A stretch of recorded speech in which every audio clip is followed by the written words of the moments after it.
Olá, no programa de hoje nós vamos falar sobre figurino.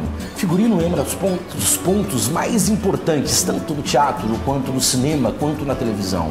É uma arte difícil, complicada, exige um conhecimento histórico, um conhecimento artístico muito grande.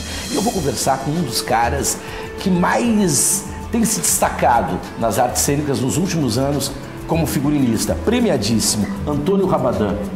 Tu concorda comigo que o figurino é um trabalho extremamente delicado? Concordo, Zé, concordo. E não é um trabalho fácil. Né? Não é não, né? É um trabalho além de pesquisa, de entendimento do que está sendo proposto. Tem que se entender o que a direção está querendo, o que está se querendo com aquele espetáculo. Pra terra iluminar, e quando o sol chegar em você, deixa o sol entrar, e ninguém vai dessa luz se esconder, todos podemos brilhar. Mas tu te destaca num ponto que eu acho muito interessante no momento, que é bem curioso. Tu está começando a entrar, de alguma forma, a juntar o figurino, a indumentária e a cenografia. É que na realidade eu sou metido, né? Então na realidade quando eu entro num projeto, eu entro num projeto de corpo e alma. Então Sim. O que eu busco? Eu busco estar tentando entender o que está se propondo ali e daí eu vou dando pitacos nas outras áreas, na cenografia. Eu quase me formei arquiteto, então na realidade para mim a cenografia, a parte de 3D e de estrutura é tranquilo.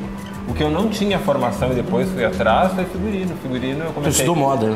Eu estudei moda, me formei em moda e depois fiz o mestrado em artes plásticas. Eu vou dar um exemplo de um espetáculo até que tu criasse o figurino e o cenário, que é o Balcão, do Jean Genet. Era um cenário extremamente instigante, né, bastante complicado, né, em termos de montagem, e os figurinos também eram extremamente instigantes, ou seja, era um tipo de espetáculo que te dava essa liberdade, porque às vezes tu pode ser mais contido. No Balcão tu botou os atores de salto alto, né? O cenário era uma caixa dourada, era um bordel, era um trabalho extremamente ousado. Eu vou dizer que eu tenho sorte com as montagens que me chamam para fazer figurino. Me chamaram para fazer, tu me chamou para fazer o Inspetor Geral, que é um texto maravilhoso e que te propõe isso. E o que é legal? As pessoas que estão junto trabalhando, que queiram apostar. Tem diretores que não querem apostar, que na realidade eles querem que tu seja eles querem que tu seja só o executor.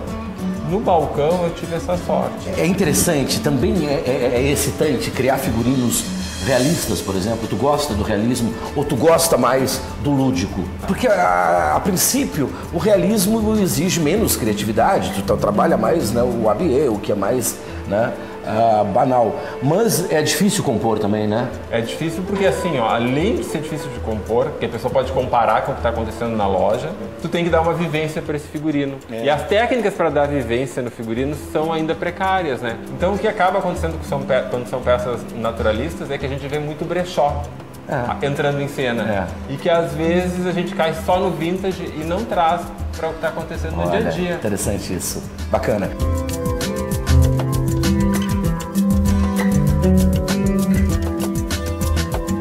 No próximo bloco nós vamos falar sobre a maratona de figurinos para musicais.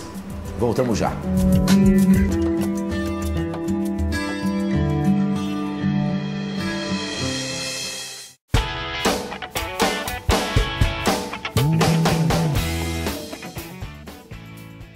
Voltamos aqui nesse lugar maravilhoso, o Bar Temaki Sushi, conversando com Antônio Rabadan exatamente sobre as tuas últimas experiências, as tuas...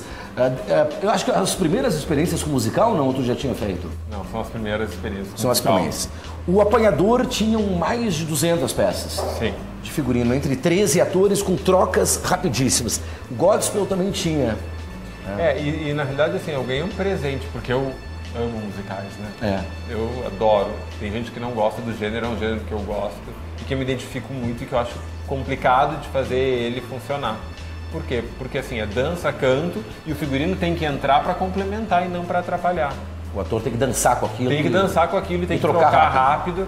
E as pessoas não podem perceber que aquele figurino às vezes não é completo, ele está pela metade, e isso tem que ficar bem feito e bem acabado. O Apanhador, assim, foram 300 e lá vai pedradas peças de roupa.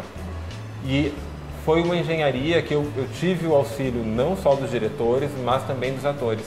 Porque a gente não constrói isso sozinho, Zé. Assim, eu tento captar o que as pessoas estão querendo e encontrar o que eu acredito da minha pesquisa naquele trabalho, mas ouvindo muito quem está ali em cena e como isso está acontecendo, porque é complicado, assim. É ele que vai estar ali naquele momento, o figurino é a segunda pele do ator.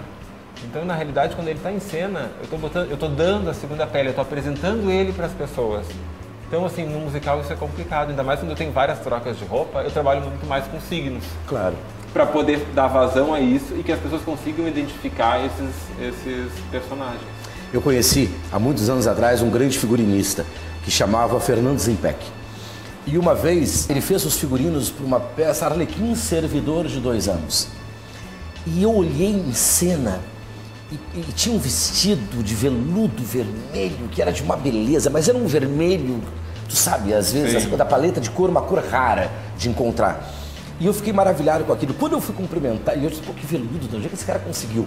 Quando eu entrei nas coxias, o vestido de veludo vermelho era algodão tingido. Aí tá a grande mágica. Aí tá a grande mágica. É de tu conseguir usar outros materiais que não pareçam reciclados e que tragam a imponência que se precisa para a cena. Tecido nobre facilita, não? Depende muito, porque assim, ó, se tu vai fazer uma peça e tu precisa dar vivência nesse tecido, e se esse tecido tá novo da loja, já não tem. Aí ele vai ter que sofrer lavagem, sofrer tingimentos, então ele já está sofrendo uma interferência para poder acontecer em cena. Sim. Esse que tu falou anteriormente, que eu gosto muito, o gospel, foi meu primeiro figurino hippie, né? E isso para mim foi complicado, assim, no sentido que eu tive que me desprender de várias tudo coisas. Pode também, né? Porque no hippie tudo pode. E eu gostei muito quando eu estava entregando os figurinos e vendo como é que ia funcionar nas cenas, algumas coisas, e que tu fez um comentário que eu acho que eu vou levar para a vida esse comentário. Disse assim, Rabadan, tu fez paleta de cores.